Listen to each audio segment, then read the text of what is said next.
ओम शांति। 27 मई 2020 की बाप दादा की साकार मुरली। मुरली के सार में बाबा ने कहा, मीठे बच्चे, निश्चय ज्ञान योग से बैठता, साक्षात्कार से नहीं। साक्षात्कार की ड्रामा में नूद है, बाकी उससे किसी का कल्याण नहीं होता। प्रश्न है आज का, बाप कौन सी ताकत नहीं दिखाते, लेकिन बाप के पास जादूगरी अवश्य है। उत्तर में, मनुष्य समझते हैं भगवान तो ताकतमंद है, वह मरे हुए को भी जिंदा कर सकते हैं, परंतु बाबा कहते, यह ताकत मैं नहीं दिखाता। बाकी कोई नौधा भक्ति करते हैं तो उन्हें साक्षात्कार करा देता हूँ। यह भी ड्रामा में नूद है। साक्षात्कार कराने की जादूगरी बाप के पास है, इसलिए कई बच्चों को घर बैठे भी ब्रह्मा व श्री कृष्ण का साक्षात्कार हो जाता है। गीत है आज का, कौन आया मेरे मन के द्वारे। अब मुरली विस्तार से। ओम शांति। यह बच्चों के अनुभव का गीत है। सत्संग तो बहुत है, खास भारत में तो ढेर सत्संग हैं, अनेक मत मतांतर हैं। वास्तव में वह कोई सत्संग नहीं, सत्संग एक होता है। बाकी तुम वहाँ किसी विद्वान, आचार्य, पंडित का मुंह देखेंगे, बुद्धि उस तरफ चली जाएगी। यहाँ फिर अनोखी बात है, यह सत्संग एक ही बार इस संगम युग पर होता है। यह तो बिल्कुल नई बात है। उस बेहद के बाप का शरीर तो कोई है नहीं। कहते हैं, मैं तुम्हारा निराकार शिव बाबा हूँ। तुम और सत्संगों में जाते हो तो शरीरों को ही देखते हो, शास्त्र याद कर फिर सुनाते हो। अनेक प्रकार के शास्त्र हैं, वह तो तुम जन्म जन्मांतर सुनते आए हो। अब है नई बात। बुद्धि से आत्मा जानती है। बाप कहते हैं, हे मेरे सिखिलते बच्चे, हे मेरे सालिग्रामों, तुम बच्चे जानते हो 5000 वर्ष पहले इस शरीर द्वारा बाबा ने पढ़ाया था। तुम्हारी बुद्धि एकदम दूर चली जाती है तो बाबा आया है। बाबा अक्षर कितना मीठा है, वह है मात पिता। कोई भी सुनेंगे तो कहेंगे, पता नहीं इन्हों के माता पिता कौन हैं। बरोबर वह साक्षात्कार कराते हैं तो उसमें भी वह मूझते हैं। कभी ब्रह्मा को, कभी कृष्ण को देख लेते हैं तो विचार करते रहते हैं कि ये क्या है। ब्रह्मा का भी बहुतों को घर बैठे साक्षात्कार होता है। अब ब्रह्मा की तो कभी कोई पूजा करते नहीं हैं, कृष्ण आदि की तो करते हैं। ब्रह्मा को तो कोई जानते भी नहीं होंगे। प्रजापिता ब्रह्मा तो अब आया है, या है प्रजापिता। बाप बैठ समझाते हैं कि सारी दुनिया पतित है, तो जरूर या भी बहुत जन्मों के अंत में पतित ठहरे। कोई भी पावन नहीं है, इसलिए कुंभ के मेले पर, हरिद्वार गंगा सागर के मेले पर जाते हैं। समझते हैं स्नान करने से पावन बन जाएंगे, लेकिन यह नदियाँ कोई पतित पावनी थोड़े ही हो सकती। नदियाँ तो निकलती हैं सागर से। वास्तव में तुम हो ज्ञान गंगाएं, महत्व तुम्हारा है। तुम ज्ञान गंगाएं जहाँ तहाँ निकलती हो, वो लोग फिर दिखलाते हैं, तीर मारा और गंगा निकली। तीर मारने की तो कोई बात नहीं, यह ज्ञान गंगाएं देश देशांतर जाती हैं। शिव बाबा कहते हैं, ड्रामा के बंधन में बांधा हुआ हूँ। सभी का पाठ निश्चय किया हुआ है, मेरा भी पाठ निश्चय है। कोई समझते भगवान तो बहुत ताकतमंद है, मरे हुए को जिंदा कर देते हैं। यह सभी गफोड़े हैं। मैं आता हूँ पढ़ाने के लिए, बाकी ताकत क्या दिखाएंगे। साक्षात्कार की भी जादूगरी है। नौधा भक्ति करते हैं तो मैं साक्षात्कार कराता हूँ, जैसे काली का रूप दिखलाते हैं, उन पर फिर तेल चढ़ाते हैं। अब ऐसी काली तो है नहीं, परंतु काली की नौधा भक्ति बहुत करते हैं। वास्तव में काली तो जगत अम्बा है। काली का ऐसा रूप तो नहीं, परंतु नौधा भक्ति करने से बाबा भावना का भाड़ा दे देते हैं। काम चिता पर बैठने से काले बने हैं, अब ज्ञान चिता पर बैठ गोरे बनते हैं। तो काली अब जगदम्बा बनी है, वह साक्षात्कार कैसे कराएगी? वह तो अभी बहुत जन्मों के अंत में भी अंत वाले जन्म में है। देवताएं तो अभी हैं नहीं, तो वह क्या साक्षात्कार कराएंगे? बाप समझाते हैं, यह साक्षात्कार की चाबी मेरे हाथ में है। अल्पकाल के लिए भावना पूरी करने के लिए साक्षात्कार करा देता हूँ, परंतु वह कोई मेरे से नहीं मिलते। मिसाल एक काली का देते हैं। इस रीति बहुत हैं, हनुमान, गणेश आदि। भल सिख लोग भी गुरु नानक की बहुत भक्ति करें तो उन्हें भी साक्षात्कार हो जाएगा, परंतु वह जो नीचे चले आते हैं, बाबा बच्चों को दिखलाते हैं, देखो यह गुरु नानक की भक्ति कर रहे हैं, साक्षात्कार फिर भी मैं कराता हूँ। वह कैसे साक्षात्कार कराएंगे? उनके पास साक्षात्कार कराने की चाबी नहीं है। यह बाबा कहते हैं, मुझे विनाश स्थापना का साक्षात्कार भी उस बाबा ने कराया, परंतु साक्षात्कार से कोई का भी कल्याण नहीं। ऐसे तो बहुतों का साक्षात्कार होते थे, आज वह है नहीं। परंतु बच्चे कहते हैं, हमको जब साक्षात्कार हो तो निश्चय बैठे, परंतु निश्चय साक्षात्कार से नहीं हो सकता। निश्चय बैठता है ज्ञान और योग से। 5000 वर्ष पहले भी मैंने कहा था कि यह साक्षात्कार मैं कराता हूँ। मीरा ने भी साक्षात्कार किया। ऐसे नहीं कि आत्मा वहाँ चली गई, नहीं, बैठे बैठे साक्षात्कार कर लेते हैं, लेकिन मेरे को नहीं प्राप्त कर सकते। बाप कहते हैं, कोई भी बात का संशय हो तो जो भी ब्राह्मणियाँ टीचर्स हैं उनसे पूछो, या तो जानते हो बच्चियाँ भी नंबरवार हैं, नदियाँ भी नंबरवार होती हैं, कोई तो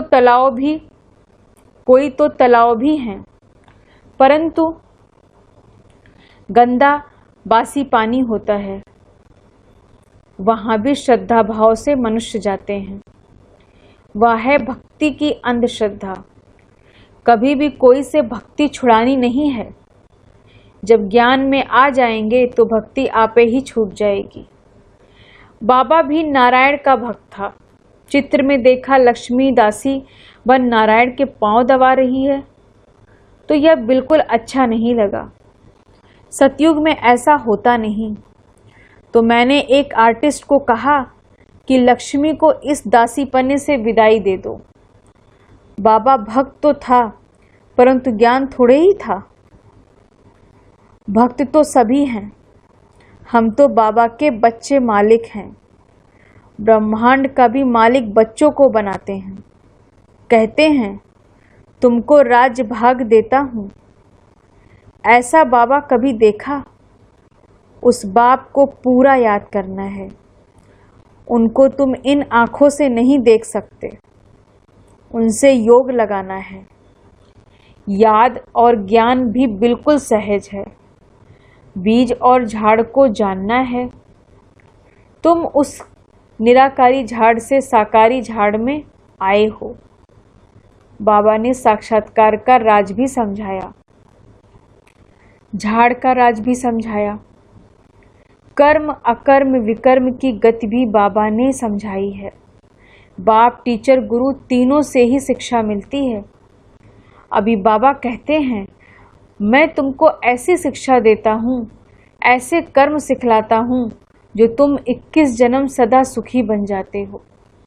टीचर शिक्षा देते हैं ना, गुरु लोग भी पवित्रता की शिक्षा देते हैं अथवा कथाएं सुनाते हैं, परंतु धारणा बिल्कुल नहीं होती। यहाँ तो बाप कहते हैं, अंतमति सो गति होगी। मनुष्य जब मरते हैं तो भी कहते हैं राम राम कहो, तो बुद्धि उस तरफ चली जाती है।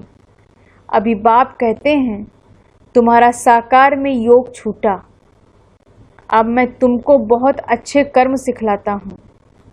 श्री कृष्ण का चित्र देखो, पुरानी दुनिया को लात मारते और नई दुनिया में आते।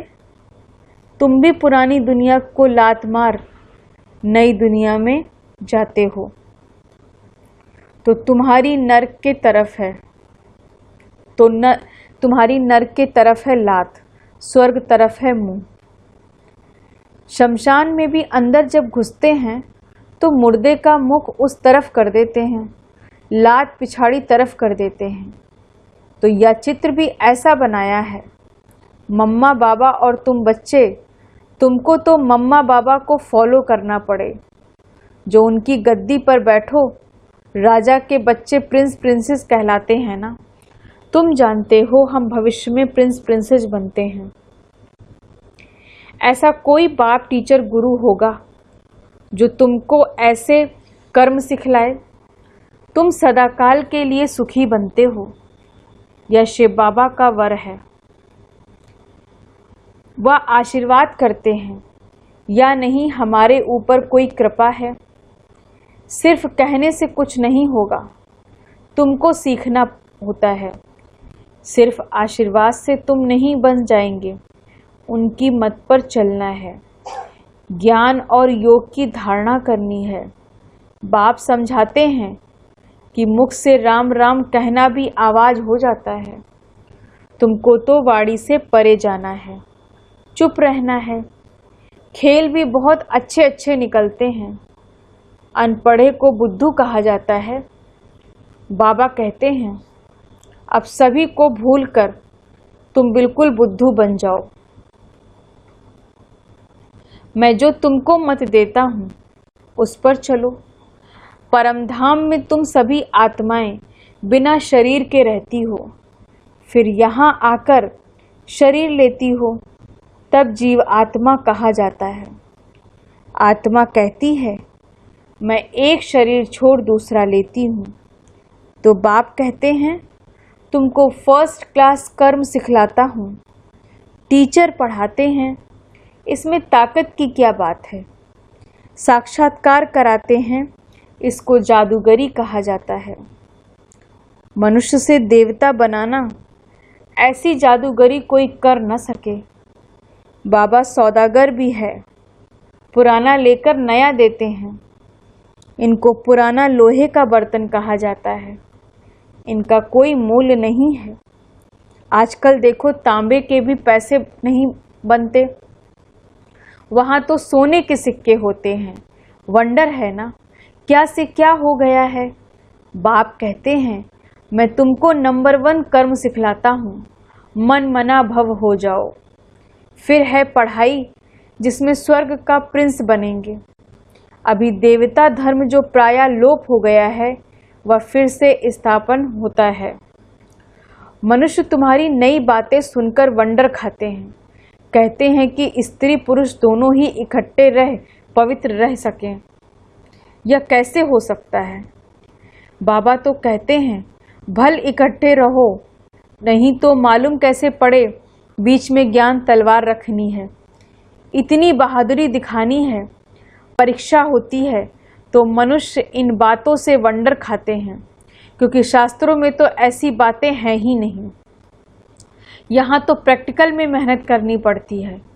गंधर्वी विवाह की बात यहाँ की है। अभी तुम पवित्र बनते हो तो बाबा कहते बहादुरी दिखलाओ, सन्यासियों के आगे सबूत देना है। समर्थ बाबा ही सारी दुनिया को पावन बनाते हैं। बाप कहते हैं भल साथ में रहो, सिर्फ नंगन होना नहीं होना है। यह सभी हैं युक्तियाँ। बड़ी जबरदस्त प्राप्ति है। सिर्फ एक जन्म बाबा के डायरेक्शन पर पवित्र रहना है। योग और ज्ञान से एवर हेल्दी बनते हैं। 21 जन्मों के लिए इसमें मेहनत है ना। तुम हो शक्ति सेना, माया पर जीत पहन जगत जीत बनते हो। सभी थोड़े ही बनेंगे, जो बच्चे पुरुषार्थ करेंगे वही ऊंच पद पाएंगे। तुम भारत को ही पवित्र बनाकर फिर भारत पर ही राज्य करते हो। लड़ाई से कभी सृष्टि की बादशाही मिल न सके। यह वंडर है ना। इस समय सब आपस में लड़कर खलास हो जाते हैं। मक्खन भारत को मिलता है। दिलाने वाली है वंदे मातरम। मेजॉरिटी माताओं की ही है। अब बाबा कहते हैं, जन्म जन्मांतर तुम गुरु करते आए, शास्त्र पढ़ते आए हो। अब हम तुमको समझाते हैं। जज योर सेल्फ। राइट क्या है? सतयुग है राइटियस दुनिया, माया अनराइटियस बनाती है। अब भारतवासी इररिलीजियस बन पड़े हैं। रिलीजन नहीं, इसलिए माइट नहीं रहती। इररिलीजन अनराइटियस, अनलॉफुल, अनसॉल्वेंट बन पड़े हैं। बेहद का बाप है, इसलिए बेहद की बातें समझाते हैं। कहते हैं कि फिर तुमको रिलीजियस मोस्ट पावरफुल बनाता हूँ। स्वर्ग बनाना तो पावरफुल का काम है, परंतु है गुप्त। इनकॉग्निटो वॉरियर्स हैं। बाप का बच्चों पर बहुत प्यार होता है। मत देते हैं। बाप की मत, टीचर की मत, गुरु की मत, सोनार की मत, धोबी की मत, इसमें सभी मतें आ जाती हैं। अच्छा, मीठे मीठे सिखी लदे बच्चों प्रति माता पिता बाप दादा का याद प्यार और गुड मॉर्निंग। रूहानी बाप की रूहानी बच्चों को नमस्ते। हम रूहानी बच्चों की रूहानी बाप दादा को गुड मॉर्निंग, नमस्ते नमस्ते नमस्ते। धारणा के लिए मुख्य सार। पहली पॉइंट, इस एक अंतिम जन्म में बाप के डायरेक्शन पर चल घर गृहस्थ में रहते पवित्र रहना है। इसमें बहादुरी दिखानी है। दूसरी पॉइंट, श्रीमत पर सदा श्रेष्ठ कर्म करने हैं। वाणी से परे जाना है। जो कुछ पढ़ा व सुना है उसे भूल बाप को याद करना है। वरदान है आज का, शुभ चिंतन द्वारा ज्ञान सागर में समाने वाले अतीन्द्रिय सुख के अनुभवी भव। शुभ चिंतन द्वारा ज्ञान सागर में समाने वाले अतीन्द्रिय सुख के अनुभवी भव।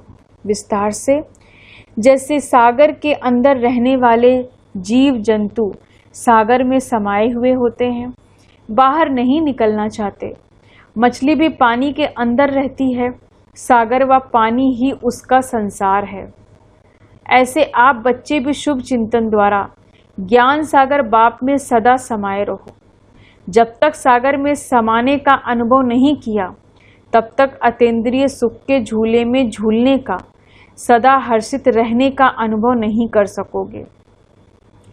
इसके लिए स्वयं को एकांतवासी बनाओ, अर्थात सर्व आकर्षण के वाइब्रेशन से अंतर्मुखी बनो। स्लोगन है आज का, अपने चेहरे को ऐसा चलता फिरता म्यूजियम बनाओ जिससे बाप बिंदु दिखाई दे।